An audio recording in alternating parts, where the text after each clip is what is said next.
Nako, medyo mainit ang ulo natin ngayon. Dahil itong anti-Claire na ito, abay, talagang hindi ko alam saan nanggagaling ang mga hugot niya. Mantakin nyo, sabihin na pinakapalpak daw sa DepEd itong si VP Inday Sara. Sos Mariose. Una-una, hindi ko alam kung sino nagsasalita. Kasi siya ay tagapagsalita ng Pangulo. So hindi ko alam kung si Pangulo nagsasalita dyan, kung si Marcos Jr. No? Kung si Marcos Jr. nagsasalita dyan, eh talaga namang yung binanggit ni Inday Sara nung siya ay nagsumite ng kanyang pagbibitiw, eh pinipilit siyang magbitiw. At ang sinasabi pa nga is, ano ba ang gusto mo? Saan mo ba gusto ma-appoint? Patunay na yung sinasabi niyang palpak si Inday Sara sa DepEd ay tanging paningin lamang ni Ante Claire. Ngayon, ang tanong, ano bang kwalifikasyon ni Ante Claire para siya ang maghusga sa performance ni Inday Sara Duterte? Ang pagkakaalam ko, abogado nga siya, gaya ni Inday Sara Duterte, pero wala naman siyang specialized training sa bilang isang educator. No? Ibig sabihin ko po, siguro kung ang pula ay nanggaling sa isang dalubhasa na talagang bihasa pagdating sa larangan ng edukasyon, eh siguro matatanggap natin yung ganyang sinasabi niyang palpak si Inday Sara sa DepEd. Pero wala naman siyang ganyang kwalifikasyon.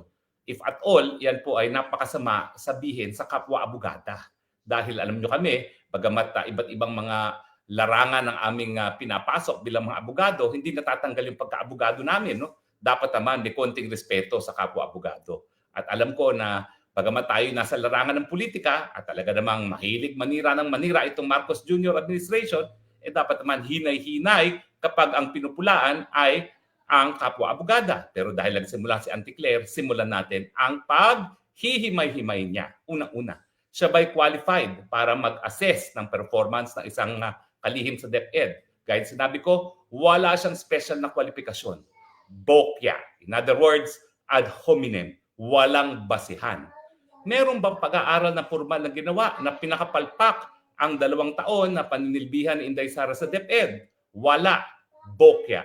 Ad hominem. Ibig sabihin, paninira na walang basihan. Pangatlo, yan nga ba ay pananaw ng kanyang presidente? Hindi. Dahil nagsalita na si Inday Sara, pinigilan siya mag-resign, inoffer pa ng ibang pwesto, bagamat nung araw na yon, alas 10:30 ng umaga, ay napansin niya, nakainom na ng whiskey ang presidente. Bokya, walang basihan. Pang-apat, sabihin na natin ang galing yan kay Marcos Jr. May kwalifikasyon ba si Marcos Jr.? Wala. Eh hindi nga nagtapos ng kolehiyo. Paano naman niya huhusgahan ang performance na isang abogada sa Department of Education na wala naman siya napag-aralan sa kolehiyo? Siguro, hindi talaga magsasalita ng ganyan ng Marcos Jr. dahil alam niya, kinakailangan magkaroon muna siya ng degree, ng papel bago magsalita sa kwalifikasyon ng ibang tao, lalong-lalo na sa posisyon ng Department of Education. Kasi education talaga, napaka-importante po niyan. At buti sana kung kahirapan ang dahilan kung bakit ang Marcos Jr. ay hindi nakapagtapos sa pag-aaral. Hindi naman po. Ang hindi kanyang pagkakatapos ay nalathala naman yan sa Rolling Stone dahil nung siya ay estudyante, nako, singhot ng polboron doon sa Oxford, di ba? Ang sabi nga dun sa Rolling Stone magazine ng article na yun, na hindi naman niya dinimanda for libel. Abay, kilo-kilo kung bumili ng cocaine itong Marcos Jr. nung siya estudyante sa Oxford. Eh magtataka pa ba kayo na siya ay drop out? Pero ang punto rito, sige, wag na natin siyang maliitin dahil siya ay drop out. Pero naturalmente, dahil siya ay walang kahit anong kurso na natapos, eh wala naman siya karapatan maghusga sa kakayahan ni VP Sara bilang isang DepEd Secretary. Now, gaya na aking sinabi, siguro kung ang finding na yan ay pag-aaral na scientifico, matatanggap natin. Pero wala namang ganyang pag-aaral na scientifico. Siguro nga, isama na ni VP Sara sa kanyang budget itong taon na ito ang formal na pag-aaral kung ano ang mga na-accomplish ng DepEd nung siya ay namumuno. Pero hindi gagawin ni Sara yan kasi hindi ganyan si Inday Sara. Hindi niya kinakailangan magbuhat ng kanyang sariling bangko. So kung hindi si Auntie Claire, hindi si Marcos Jr. at hindi ang mga non-existent experts ang dapat maghusga, sino dapat maghusga? Well, unang-una po, ang posisyon ng kalihim ay isang public office. Ang public office po, ang nagpapasweldo, taong bayan. Ang sinumpaan nilang katungkulan bilang public servants ay maging tapat sa Republika at itaguyod ang saligang batas. So naturalmente, ang maghuhusga kung palpak o hindi si Inday Sara sa DepEd ay taong bayan. At naghusga na ba ang taong bayan? Opo. Ano ang sinabi ng taong bayan? Taliwas sinabi ni Auntie Claire, si BP Sara ang naging pinakamagaling na departamento, pinakamagaling na kalihim nung siya'y naglingkod bilang DepEd. O sasabihin nyo, salita-salita lang. Hindi po. Nagkaroon po ng mga surveys na kinukumpira ang performance ng iba't ibang mga kalihim at iba't ibang departamento. At doon sa panahon na siya ay nanungkulan bilang DepEd Secretary, 2 taon, 2022 hanggang 2024, siya po ang unang-una, pinakamataas ang trust rating, pinakamataas ang approval rating bilang departamento at bilang kalihim. Isa-isahin natin itong mga pag-aaral nito. Ito, Okta Research, tugon ng masa, conducted September 30 to October 4, 2023. 80% of respondents were satisfied with DepEd's performance. 79% said they trusted the agency. Only 3% said that they distrusted. Sa follow-up Okta survey noong Q1 2024, 82% of Filipinos trusted DepEd. DepEd was rated the best performing government agency with 84% satisfaction. Yan ba ang palpak? Pinagkakatiwalaan at dineklara ng taong bayan na best performing government agency, 84% satisfaction. O tignan naman natin kung anong naging husga ng bayan kay BP Sara mismo bilang kalihim. Tangere. Itong tangere po, pag-aari ito ng mga malapit sa Marcos. Siguro naman po hindi nila pupurihin si Inday Sara. Bagamat itong survey na ito ay ginanap nung wala pang biyak sa unit team. No? Pero ang sabi ng tangere, September 2023, 70% trust in her personally as Vice President and DepEd Secretary. Again, 70% trust when specifically asked about her role bilang kalihim ng DepEd. Sa May 2024, she was the top performing cabinet member. Ibig sabihin, noong Mayo 2024, siya ang pinakamagaling na miyembro ng gabinete, 58%. Okay? At bago siya umalis, noong Hunyo na 2024, siya pa rin ang pinakamagaling, pinaka-satisfied ang taong bayan na bilang isang kalihim, ang kanyang grade 58%. Paano niyo sasabihin ngayon na si Inday Sara ay palpak? Kung siya ay naging palpak, hindi ba kailan lamang nagkaroon na naman ng survey kung sino ang hahalal na presidente? 31% ang Inday Sara. Ang number 2 niya, si Leni Robredo, hiwala pa sa kalahati. Etong palpak yan, maaalala ng taong bayan yan. Hindi nila kakalimutan ang pinakapalpak na kalihim para ikonsidera na maging presidente kung ngayon ang eleksyon. At ang tanong, meron ba talagang survey na nagsasabi na hindi mananalo si Inday Sara sa eleksyon kung gaganapin ang eleksyon sa panahon na kinuha ang survey? The most na meron po dyan, nag-statistical tayo sila ni Tulpo, ni Rapi Tulpo. Pero wala na po yun. Dahil pangatlo na ngayon ang Rapi Tulpo. Ang pumapangalawa ay si Leni Robredo. Ibig sabihin, kung naging palpak ang Inday Sara bilang kalihim ng DepEd, di hindi sana siya iboboto ng taong bayan ngayon para presidente kung ngayon ang gaganapin ang eleksyon. So Auntie Claire, saan nanggaling ang hugot mo na pinakapalpak si Inday Sara sa DepEd? Walang basehan. Sabi-sabi mo lang. At sino ka ba para husgahan ang Inday Sara Duterte? Ikaw nga ni minsan, hindi ka pinagkatiwalaan ng taong bayan. Hindi ka nakakuha ng kahit anong mandato, miski barangay captain. And yet, lalaitin mo ang pinakamaraming boto na nakuha sa kahit anong kandidato sa kasaysayan ng Pilipinas. Totoo po yan. Wala nang ibang kandidatong nakakuha ng 32 million gaya ng boto ni Inday Sara. Wala na po. Maraming nag-number 1 pero hindi po umabot ng 32 million. Kung naging palpak talaga si Inday Sara sa kahit anong ginampanyang katungkulan, siguro hindi po siya nakakuha ng ganyang kadaming boto. Sino ang linoko mo, Auntie Claire? Pwede ba? Alam ko na ang tingin mo sa trabaho mo ay hindi lamang iparating ang mga ginagawa ng iyong presidente. Pero dahil wala kang ma-report sa taong bayan, kapag bagyo, what do we do now?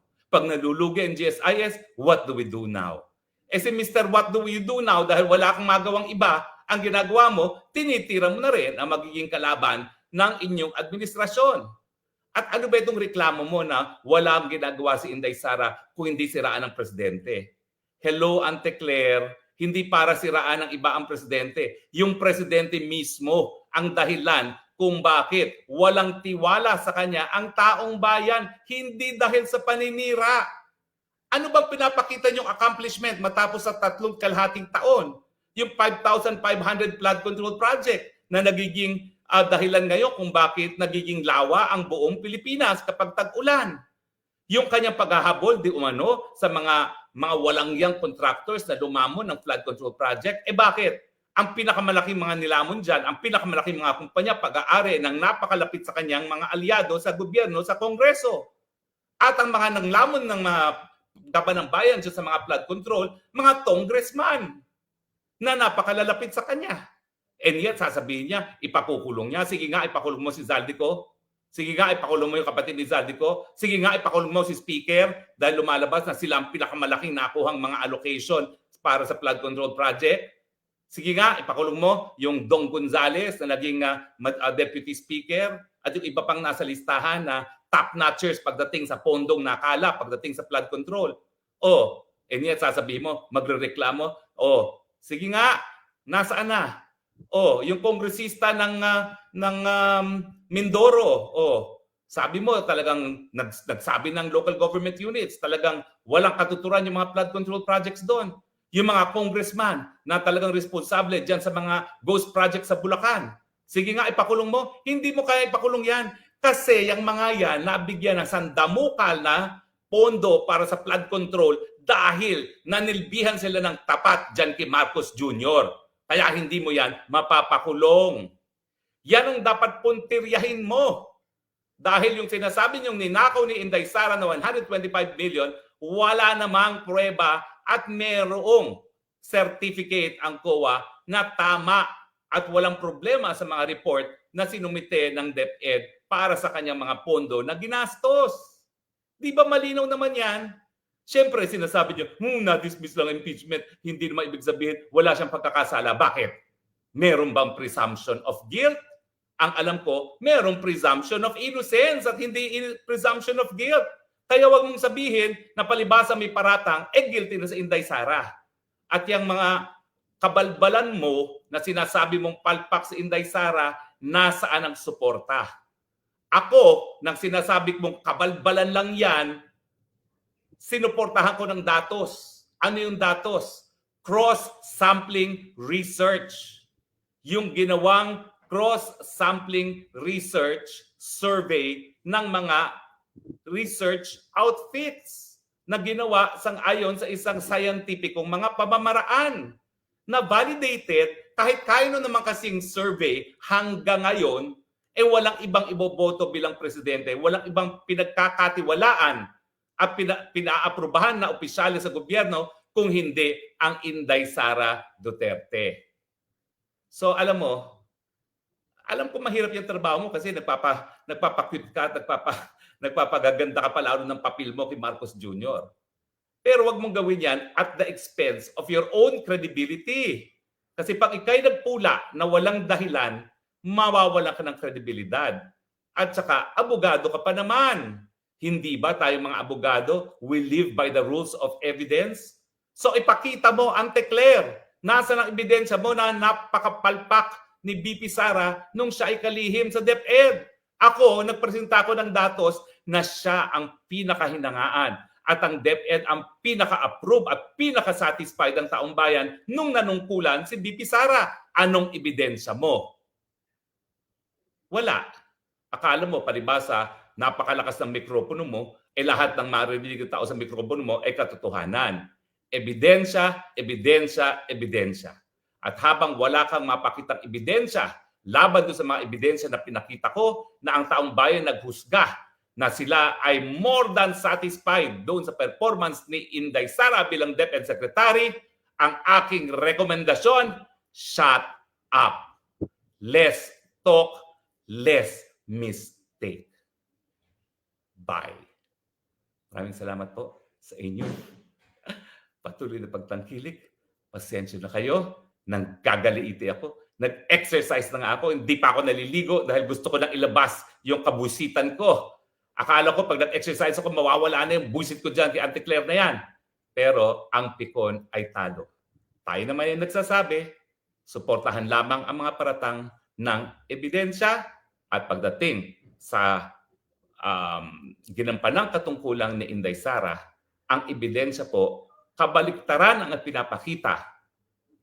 Pinaka naging magaling ang DepEd sa lahat ng ahensya sa pamumuno ni DepEd Secretary Vice President Inday Sara at pinagkakatiwalaan at pinaka-approve pa rin sa lahat ng kalihim ang BP Inday Sara.